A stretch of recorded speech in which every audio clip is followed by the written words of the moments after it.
12 November kita memperingati Hari Ayah.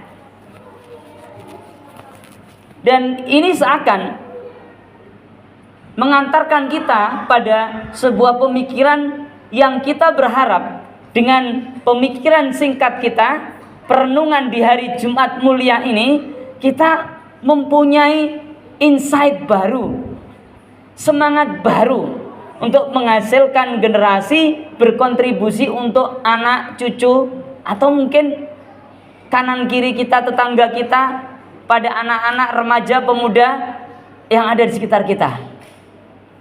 Hadirin asadakumullah, 18 tahun yang lalu ada seorang mahasiswa S2 di Ummul Qura. Beliau menulis sebuah tesis, Hiwarul Aba Ma'al Abna fil Qur'anil Karim wa tatbiqatuhu at-tarbawiyah. Dialog bapak bersama anak-anak dalam Al-Quran serta pengimplementasiannya dalam pendidikan. Masya Allah. Ini beliau mencatat dari penelitian Bu Saroh ini, Saroh binti Halil.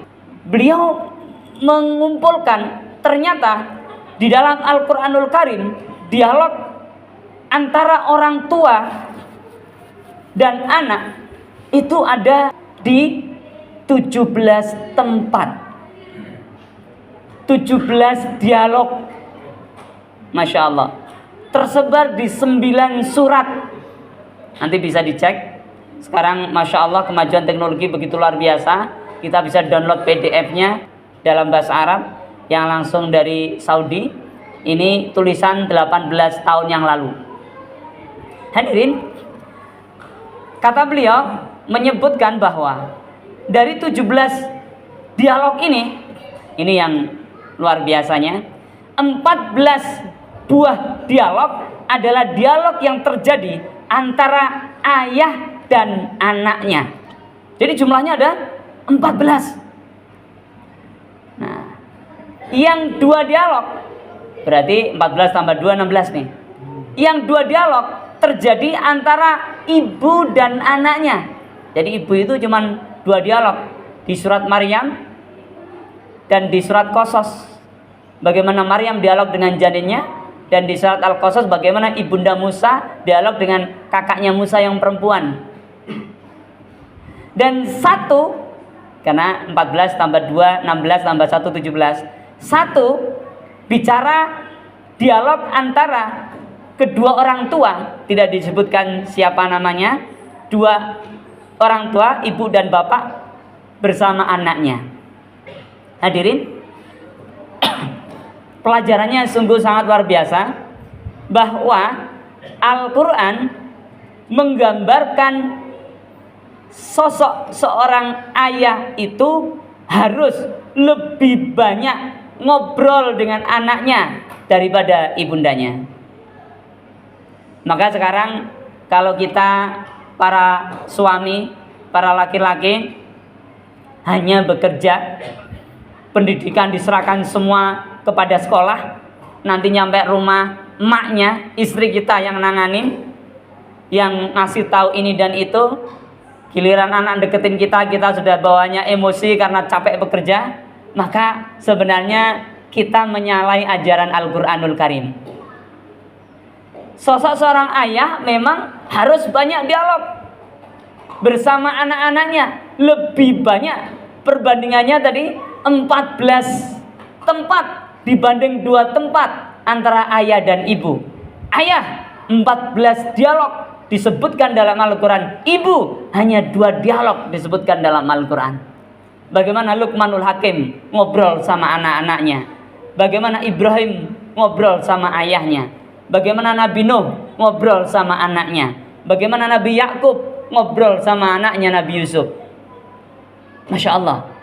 Dan tentu bagi kita para ayah ini sangat relevan dengan hingar-bingar peringatan hari ayah. Untuk apa setiap tahun mungkin kita memperingati hari ayah, mendapatkan bunga, mendapatkan cindramata dari anak-anak kita, dari istri kita, tetapi peran kita belum optimal sebagaimana diharapkan Al-Qur'anul Karim. Bagaimana caranya ayyuhal hadirun? Asadakumullah. Tentu caranya adalah bagaimana Nabiullah Muhammad sallallahu alaihi wasallam mendidik anak-anaknya. Hadirin asadakumullah. Kalau tadi 18 tahun yang lalu, maka 47 tahun yang silam ada juga sebuah buku yang ditulis oleh Michael H. Hart, The 100 Ranking the Most of Influential Person in Story. Ada 100 tokoh terpenting perubah peradaban dalam dunia dalam catatan sejarah, ditulis oleh Michael H. Hart 47 tahun yang silam. Sempat menggoncangkan dunia karena Michael H. Hart ini menempatkan Muhammad sallallahu alaihi wasallam di urutan pertama, padahal dia bukan seorang muslim, dia seorang Nasrani. Astrofisikawan Amerika menulis buku dan menempatkan Muhammad di urutan pertama, mengalahkan yang lainnya. Ketika ditanya, "Kenapa?" Karena Muhammad bukan sekedar nabi dan rasul, dia juga seorang ayah yang punya anak dan mendidik anak-anaknya. Karena Muhammad bukan hanya nabi dan rasul, tapi dia juga seorang suami yang mempunyai istri. Ini dimiliki Rasulullah. Kenapa? Karena Muhammad bukan sekedar nabi dan rasul, beliau ternyata pemimpin. Bukan hanya pemimpin agama, tapi pemimpin pemerintahan. Negaranya namanya Al-Madinah Al-Munawwarah. Nggak ada kata-kata syariatnya, nggak ada kata-kata Islamnya, tapi isinya dipastikan sesuai dengan syariat. Karena Al-Madinah Al-Munawwarah dipimpin langsung oleh Muhammad sallallahu alaihi wasallam. Hadirin asadakumullah. Ini pengakuan yang luar biasa dari orang non-muslim. Ini kajian yang luar biasa dari sarjana muslim tentang bagaimana dialog-dialog ayah dalam Al-Quran, ibu dalam Al-Quran, kedua orang tua dalam Al-Quran. Suatu ketika ayyuhal hadirun, Rasulullah Muhammad SAW bersama seorang sahabat, ya, kemudian beliau menjumpai anak-anak, ngobrol. Setelah itu mendapati sahabatnya tersebut melihat bahwa Rasulullah mencium anak itu. Dicium, dikasih semangat, dimotivasi. Nah, sahabat yang menyaksikan itu langsung curhat ke Rasulullah. "Ya Rasul, anakku 10, tapi aku belum pernah mencium sekalipun anak-anakku." Masya Allah. Hadirin, ternyata satu hal dari banyak hal yang bisa dilakukan kita sebagai ayah untuk anak-anak kita adalah menyentuhnya. Tentu dengan sentuhan yang normal seorang ayah pada anak, mungkin salaman dan dicium keningnya, dimotivasi, ya. Kemudian kalau cowok biasanya ditepuk punggungnya, dibanggakan, ya, setiap berangkat sekolah atau setiap mengantarkan anak-anaknya ke sekolah. Bagi yang sudah terlanjur, anak-anak kita sudah punya anak, artinya kita sudah sebagai kakek, maka bisa untuk cucu-cucu kita. Dan bagaimana kita kalau anak-anak kita sudah besar, tetap ngasih nasihat, pesan, dia mau terima nggak masalah, dan tetap mendoakannya. Ayolah hadirin asadakumullah. Langkah pertama yang dilakukan Rasulullah adalah mendekati anak itu dari hati, tapi bukan sekedar nasihat lisan, bukan hanya nasihat omongan, tapi juga sentuhan. Seorang remaja pernah datang pada Nabi, "Ya Rasul, aku ingin jadi seorang muslim, tapi aku belum bisa meninggalkan zina." Kisahnya sangat terkenal, kita semua sudah paham. Rasul nggak marah. Rasul memberikan ilustrasi, ya, bagaimana pendapatmu kalau ibumu dizinai,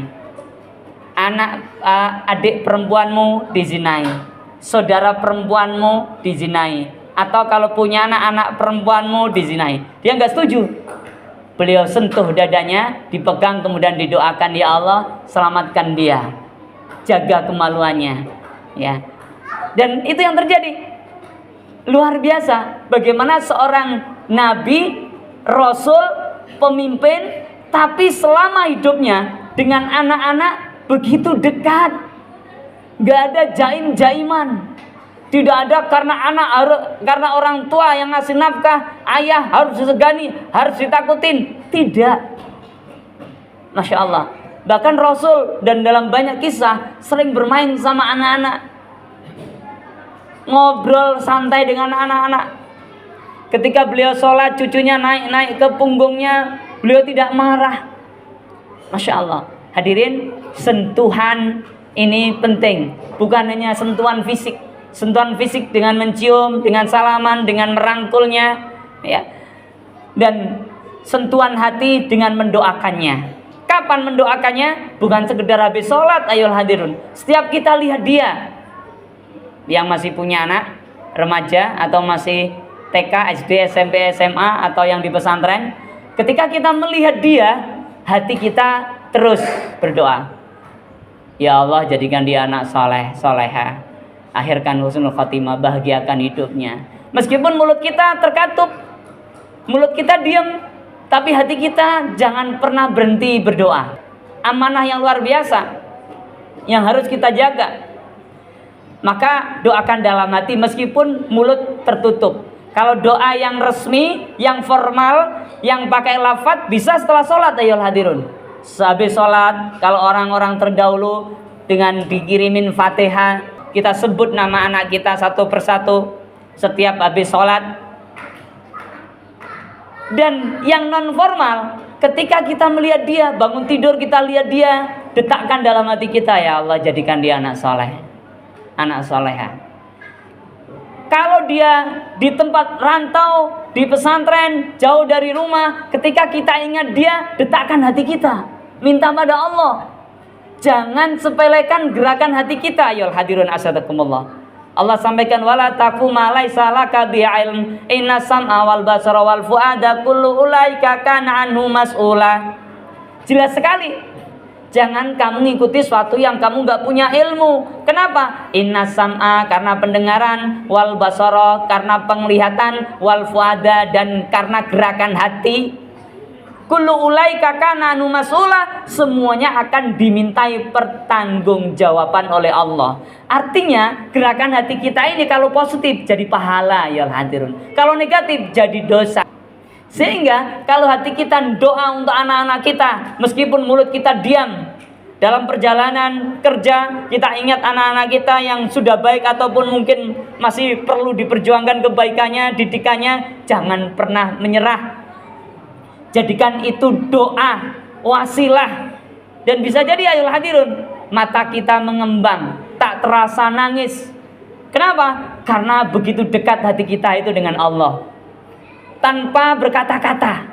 Dan saat itu terus panjatkan doa untuk anak-anak kita. Insya Allah dengan demikian ayolah hadirun, lambat laun tapi pasti akan lahir generasi-generasi dahsyat semacam Khalid bin Walid, semacam para sahabat yang berjuang dengan penuh keyakinan, yang berjuang dengan penuh keberanian, dan yang berjuang dengan penuh kecerdasan dalam mengatur strateginya. Amin ya rabbal alamin. Barakallah li walakum bima fihi minal ayati wa dzikril hakim wa taqabbalallah minni wa minkum tilawata innahu huwas samiul alim wa qur rabbighfir warham wa anta khairur rahimin.